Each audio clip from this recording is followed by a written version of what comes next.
Hi everyone, I'm Rihanna from Rihanna Reports, and today we're going to be talking about pet care on the cheap. So a frugal way to raise and care for your pets. So this is my friend Bubba. He's my little man. We've had him for almost 10 years now, and we've learned over the course of those years, as well as the years that we've had all our other animals, some tips and tricks on living frugally with your pets, and we're going to share them with you today. So my little man there did not want to be on camera anymore. He's a little camera shy today, so he's wandering around the room. I'm going to talk to you about the tips and tricks I have for you today, and I'm going to try to go a little bit fast because the last video was pretty long. So if you want to change the speed of my voice and make it slower or faster, you can do that by checking the setting down below on speed. For your YouTube videos, if you haven't done that before, you can always change the speed of a video to be a little bit faster or a little bit slower. So the first thing we're going to talk about today is feeding your pets frugally. So I have currently 5 dogs, 3 cats, and 10 chickens. In the past we've had different numbers of animals, but the cost of food care can be very expensive. So there are a few things we've learned to keep the cost down. And one of them is a health factor and a portion control factor. So you want to focus on the ingredients in your pet food, not on the brand or the price. So the ingredients, when you look at the back of the ingredients bag or can, you want to make sure that the first ingredient is not a grain product or a grain byproduct. You want that first ingredient to be a vegetable or a meat. And also a straight meat product like beef or chicken is better than something that says meat byproduct, chicken byproduct. So look for meat, vegetables, and a little bit of grains, but the grains should be less than the meat and the vegetables. You can also buy grain-free, but that is much more expensive. And you want to check with your vet before you do that because some dogs don't do well on that type of food. So once you've established what pet brands that are healthiest for your pets, you want to find the cheapest way to buy them. We found a couple ways that are really great. One of them is the grocery outlet stores has a good brand at a cheap price. We get a 50-pound bag of dog food for $24, which is very inexpensive in our area. If that is not on sale at the grocery outlet store, we have also found similar size bags for similar size prices on Amazon. So you always want to search Amazon for their good pet food prices, especially subscribe and save prices, because they can be very low and much lower than a pet store. And then also you have your big brand discount stores like Walmart and Target that often have sales on pet food, and you want to stock up on your favorite pet food when they are on sale. That's just a given. So some people have asked me in our Facebook group, and I will post a link to our Facebook group down below, about homemade pet food. So we actually fed our dog Sasha homemade pet food for about 5 to 6 years when we only had 1 dog. It was healthier. We checked with the vet on the ingredients. She did really well on it, and it was much less expensive than purchasing dog food or high quality dog food for just 1 dog. However, when we did get an exceptionally larger amount of pets, now that we have 5 dogs instead of 1, and the 2 of the dogs are really large dogs, almost 100-pound dogs, then it's not as inexpensive to make the dog food. It is cheaper to buy a dry kibble dog food than it is to make the dog food. So you want to judge based on your pet's needs, how many pets you have, and just compare the cost of the ingredients in the homemade dog food to the ingredients in a kibble or wet-based dog food. And do remember that if you're going to do homemade dog food, you absolutely need to check with your vet for a recipe. If you want to do homemade dog foods, most vets will provide you a recipe or a list of ingredients to include or not include in the dog food and what portions to use. Next we have pet grooming, and pet grooming is an important way to take care of your pets. If the pet's nails get too long, they can be detrimental to their health. If their teeth are not taken care of, it can be detrimental to their health. And you want to keep your pet feeling good and looking good by keeping them brushed and washed regularly. So you can go to a pet groomer, and my daughter is a pet groomer, so we very much like to support our pet groomers. But if you have a lot of dogs and that's not in your budget, you can learn to do a few things yourself. So one of them is grooming their nails, and if you have a dog that's not afraid for you to groom their nails, then I highly recommend doing that yourself. If they are afraid and you might injure yourself or the dog, then take them to a groomer, of course. If you are going to learn to groom your dog's nails yourself, I recommend using a Dremel type tool instead of clippers. Clippers are very easy to accidentally catch on the nail and go a little bit too deep and make them bleed. So Dremel makes it easier. Often the dogs are less scared of the Dremel. They make a low cost Dremel for pets that has a guard on it and doesn't make a lot of noise. It's for sale on Amazon, very cheap. I'll put the link down below, and it is a safe way to groom your pets, cats or dogs' nails yourself. I recommend watching a YouTube channel, having your vet show you how, or even going to a friendly groomer and asking them to show you how to use the Dremel before you use it on your pet. So last, we're going to talk about the most expensive part of pet care, and that is vet care. You must take care of your dog or cat early, even if it feels like that you don't need to take them to the vet yet. They're young, they're spry, they're happy, they're healthy. You never know. Our dog got cancer when she was only 9 years old. We had no idea. If we had been taking her to the vet more regularly, they may have caught her earlier and she may have lasted longer.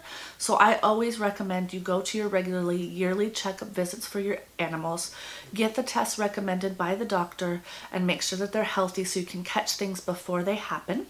And then again, there's also things you want to do at the vet, like having their teeth cleaned, which keeps them healthier, and having their vaccinations. So the one thing about vaccinations is that you can do them yourself. Ever since we moved to the mountains, we learned that lots of our neighbors do their own vaccinations on their dogs themselves. The one thing that you want to do is find a friendly caring veterinarian that will help you out with this.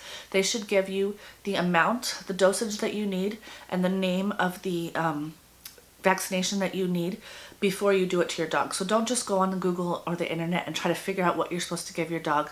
Ask a vet, make sure you're getting the right thing, and then you can go to places like Tractor Supply or Amazon, buy the injections yourself and give them to your dog very easily. So we're able to vaccinate all of our dogs ourselves at a very low fraction of the cost as it would be at a veterinary office. So what do you do if your pet has a severe injury or a illness that has to go to the vet? Well, of course, take them. The first thing you need to do if it's an emergency is take them to a 24-hour emergency vet, get them diagnosed, triaged, and stabilized. Next, if you have to go up for further care, there are a few things you can do for further care that will lower your cost in the long run. Number one, you want to find a vet in your area that has a lower cost and a higher quality of care than the others. So vet care is absolutely something you can shop around for. Whether you are doing yearly checkups or you need to take them for a major incident, you can pre-shop for your vet care and make sure that you know which vet you're going to take them to if something happens. So I recommend asking friends and family, going on Yelp, checking out all reviews online for the vets, and then even going to talk to them and asking for a price of their different services. When we had our dog who had cancer, we took her to an emergency care facility who took care of her wonderfully but were very expensive. And then when she needed regular follow-up care, we did shop around. We found a vet who was amazing with her and was much lower in price than other vets in the area. So vet care can vary widely even within a few block area. So if you have the opportunity to shop around, shop around.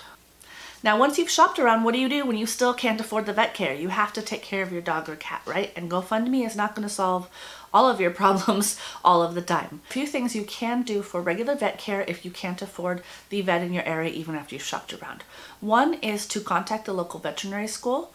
They have high quality care there with good high quality, high-tech equipment, usually some of the best equipment in the area because they are working with students, and they have your student taking care of your animal as well as a supervisor who is qualified to teach other people vet care. So you're often getting double the care for one lower price. So vet care at a student location is just as good as going to a regular vet, and it can be very low cost for you if you have one in your area.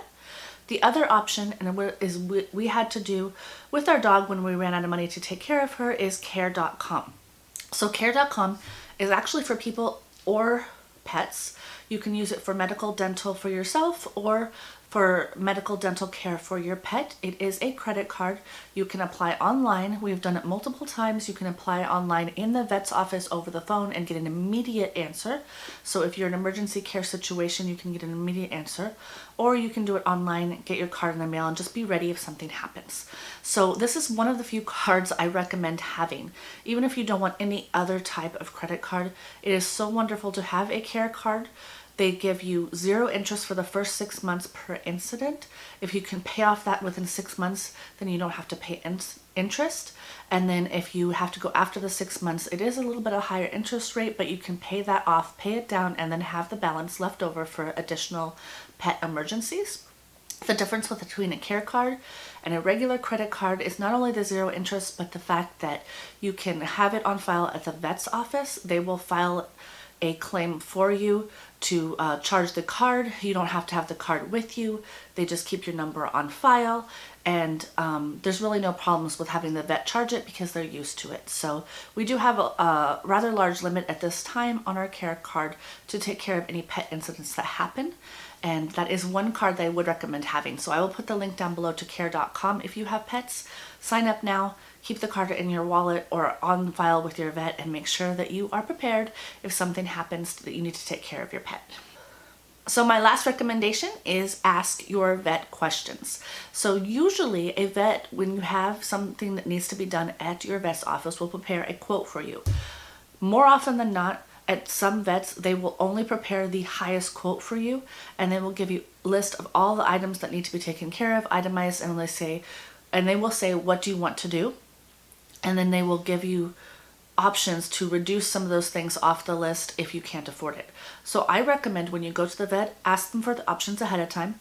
Say that you're low income or that you don't have a lot of money. Ask them for what you can do to take care of your pet safely, humanely, and painlessly at a lower cost, and then they're going to go and prepare you a quote without all of the highest options. This happened with our cat. We got a quote for $3,500 when our cat was having respiratory problems. We ended up asking what we could do. They told us if we took the cat home, then we could knock $800 off of that bill. We took the cat home. We watched her all night ourselves, which is what they would have done at the vet's office. Her hydrated, and we kept her hydrated ourselves with a medicine dropper full of water that I kept giving her, and she was just fine. This is the same care she would have got at the doctor, only she would have been on IV, and she would have been actually less watched at the hospital than she was by us. So always make sure that you get your options from the vet. In addition, just a little side story, the same cat had the same problem later on. We didn't take her to the vet. We just watched her all night and kept her hydrated, and we saved $2,600 because she didn't have to go to the vet to have $2,600 worth of tests. That's just how much the vet charged us in the first place. So we didn't go back to that vet again. But just to let you know, you can ask for options, ask for anything that you can do at home that will save you money, because if you keep your animal overnight, they will automatically charge you hundreds of dollars in an overnight fee. That's it though, so just a few of my pet saving suggestions today. If you have any questions on how to save on pet care, put them down below. Please like this video if you liked it. Please subscribe so you can see future videos, and if you want to be notified when future videos come out, hit the little notification bell down below. And I will talk to you later. Bye.